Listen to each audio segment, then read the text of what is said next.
আমরা ইবাদত করতে পারবো। নবী বলেন ইযা মাতাল ইনসানু ইনকাতা আনহু আমালু।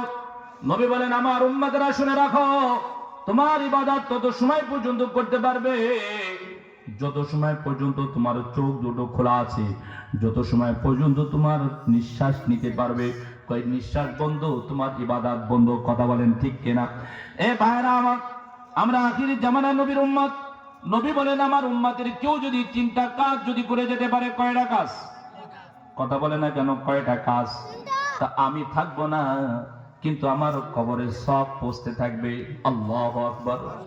একটু জোরে আওয়াজ করে বলা যাবে আল্লাহু আকবার। ইবাদত করার কোনো সুযোগ নাই।